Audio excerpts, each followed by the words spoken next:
एक ऐसी दुनिया जहां वफादारी कमजोरी हो और धोखाधड़ी काबिल तारीफ। जब जासूसों और दहशतगर्दों का बेरहम माफिया पाकिस्तान को तोड़ने की साजिश करता है, तो एक नौजवान जो पुलिस के लिए मतलूब, वांटेड, इंटेलिजेंस की नज़र में दहशतगर्द, कौम के लिए गद्दार, जिसके पास खोने को कुछ भी नहीं, जब उसे कहा गया कि मुल्क से गद्दारी करो और अपनी जान बचा लो, तो वो इनकार कर देता है। Let's find him. और उन्हीं गद्दारों और मुल्क के दुश्मनों के लिए मौत का पैगाम बन जाता है। रियासत का सबसे बड़ा दुश्मन करार पाने के बावजूद वो अपनी कौम की इकलौती उम्मीद बन जाता है। अपनी आज़ादी से बढ़कर किसी मकसद के लिए लड़ने वाला, मुल्क दुश्मनों को ख़त्म करने के लिए जान की बाजी लगा देने वाला बाजीगर।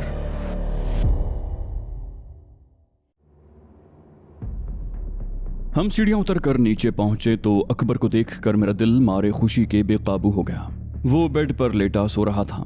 मैं अकबर की तरफ बढ़ा ही था कि अचानक मुझे भागते हुए कदमों की आवाजें सुनाई दी।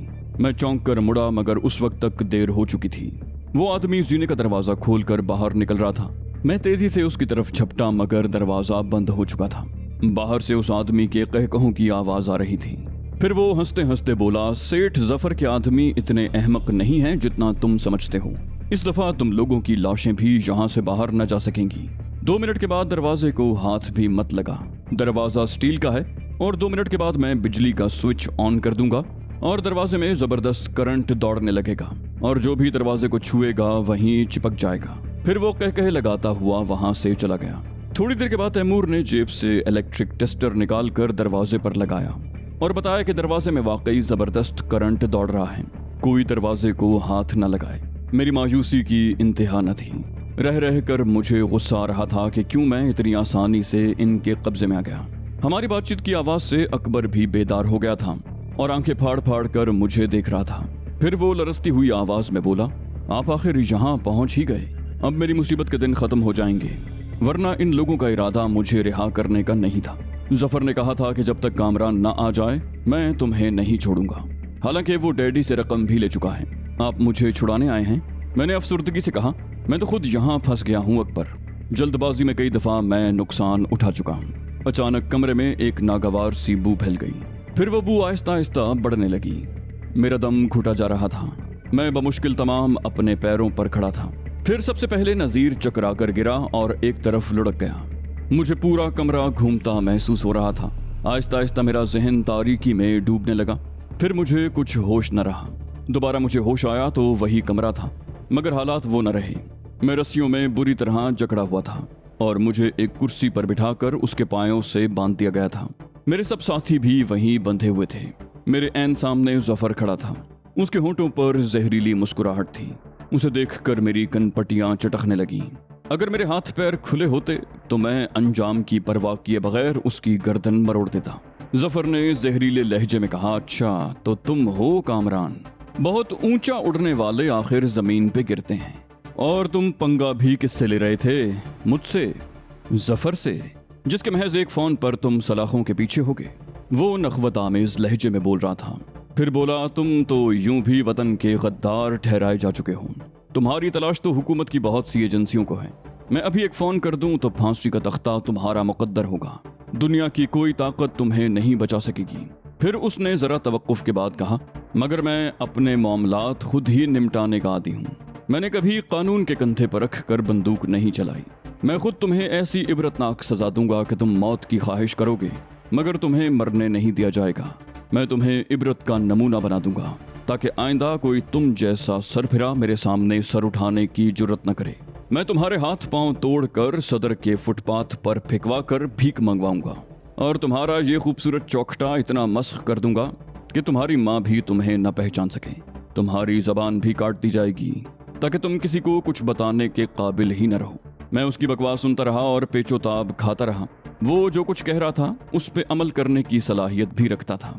मैंने उसे ताव दिलाने को कहा, तुम खुद को बहुत बड़ा सूरमा समझते थे ना, मगर अब नहीं समझोगे। मैंने तुम्हारे इस एतमाद में दरारें डाल दी हैं। मैं सिर्फ इतना कहूंगा कि मुझे जिंदा मत छोड़ना, वरना मुझे मौका मिल गया तो मैं तुम्हारे साथ किसी किस्म की रियायत नहीं करूंगा। मेरी बात सुनकर जफर ने जोरदार कहकहा लगाया और बोला, तुम अब भी किसी खुशफहमी में मुब्तला हो। अगर ऐसा है तो उसे अपने जहन से निकाल दो। फिर वो घूम कर राजा से मुखातिब हुआ, राजा, सुना है कामरान ने तुम पर बहुत तशद्दुद किया है।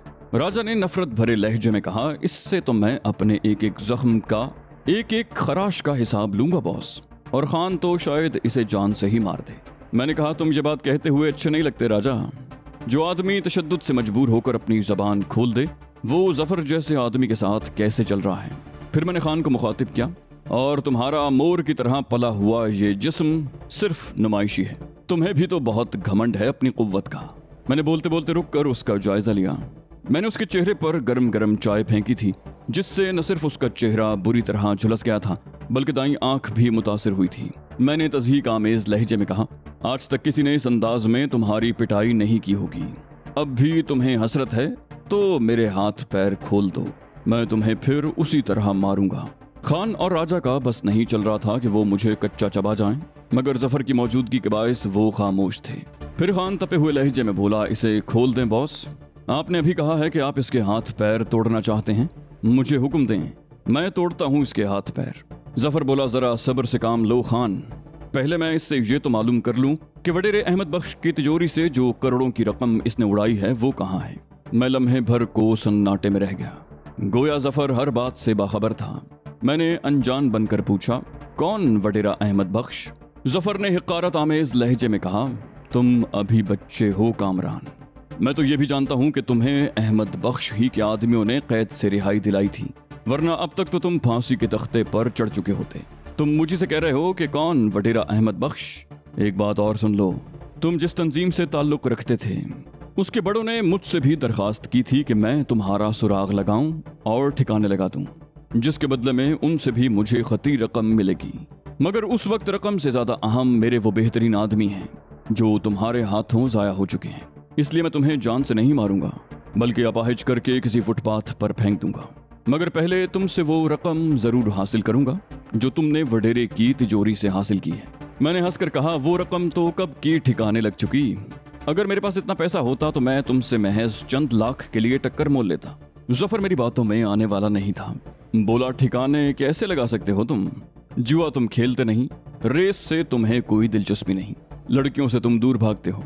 इस दौरान में तुमने कोई जायदाद भी नहीं खरीदी, फिर इतनी रकम सिगरेट बनाकर पी गए।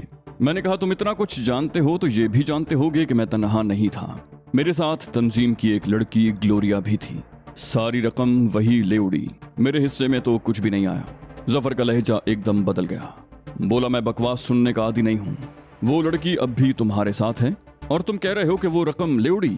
फिर वो जरा तवक्कुफ के बाद बोला, अच्छा अब बातें बहुत हो गई, सीधी तरह मुझे रकम का बता दो, वरना मैं राजा और खान को इजाजत दे दूंगा कि वो तुमसे हकीकत उगलवाएं। जल्दी बताओ क्या चाहते हो? रकम के मुताल्लिक मुझे बताओगे या इन दोनों को? मैंने दिल कड़ा करके कह दिया, चलो ये भी करके देख लो। मैं ज़हनी तौर पर अपने आप को बदतरीन तशद्दुद के लिए तैयार करने लगा। जफर ने राजा को मुखातिब किया, राजा इससे मालूम करो कि वो रकम कहाँ है। अगर मैंने खान को इजाजत दे दी तो वो हरामजादा तो शायद इसे जान से ही मार देगा। फिर वो घड़ी देख कर बोला, इस वक्त 2 बजे हैं, 4 बजे तक इसकी जबान खुल जानी चाहिए। राजा ने दांत निकाले, बोला, इसकी तो आप फिक्र न करें बॉस, 2 घंटे तो बहुत हैं, ये अभी आधे घंटे में फर बोलने लगेगा। मेरे सामने तो मैंने हंसकर उसका जुमला पूरा किया, गूंगे भी बोलने लगते हैं। फिर तंजिया लहजे में कहा, यह डायलॉग अब बहुत पुराना हो गया है राजा, अब तो ये भारतीय फिल्मों में भी इस्तेमाल नहीं होता। जफर उठ खड़ा हुआ, बोला, मैं अब चलता हूँ, ये जबान खोल दे तो इसकी इत्तला मुझे फोन पर दे देना, मैं आज रात जागता रहूंगा। स्टेशन से 2-3 बहुत अहम कॉल्स आने वाली हैं। फिर वो खान से मुखातिब हुआ, बोला, तुम फिक्र मत करो, तुम्हें भी मौका जरूर मिलेगा इसके हाथ पांव तोड़ने का। फिलहाल तुम दरवाजे के बाहर बैठो और इनमें से कोई भी निकलने की कोशिश करे तो बिला झिझक उसे गोली मार देना। वैसे तो यहाँ 5 आदमी और भी मौजूद हैं, लेकिन तुम्हारी जिम्मेदारियां सबसे ज्यादा हैं। मुमकिन है ग्लोरिया को सुनगुन मिल गई हो और वो यहाँ धावा बोल दे, अपने कान और आंखें खुली रखना। ये कहकर जफर बाहर निकल गया। इस दौरान में मेरे दूसरे साथियों को भी होश आ चुका था और वो पलकें झपका कर चारों तरफ देख रहे थे। तैमूर ने कहा, वैसे यार जितनी तुम्हारे नाम की दहशत थी तुम्हें देख कर मिट्टी में मिल गई। वो शायद बहुत पहले होश में आ चुका था और जफर की तमाम गुफ्तगू भी सुनता रहा था। जफर ने इस्तेहज़ाइया अंदाज में कहा, तुम्हें मायूस होने की जरूरत नहीं है, मेरी दहशत का नमूना तो तुम अभी खुद अपनी आंखों से देखोगे। ये कहकर जफर बावकार अंदाज में चलता हुआ कमरे से बाहर निकल गया। खान और राजा मुझे यूं घूर रहे थे जैसे आंखों के जरिए मुझे मोम की तरह पिघलाएंगे। फिर राजा आगे बढ़ा और बोला, तुम्हें अपनी ताकत पर बहुत घमंड है ना? मैं तुम्हारी सब शहजोरी अभी खाक में मिला दूंगा। मैंने कहा, हाथ पैर बंधे हुए हों तो कोई नाजुक लड़की भी ये दावा कर सकती है, और तुम तो खैर चीज क्या हो। मैंने तो तुम्हारे चैंपियन खान को खारिश ज़दा कुत्ते की तरह मारा है। मैं अपनी गुफ्तगू से उन लोगों को मुश्तइल करना चाहता था। इंसान मुश्तइल हो तो उसकी अक्ल भी खप्त हो जाती है।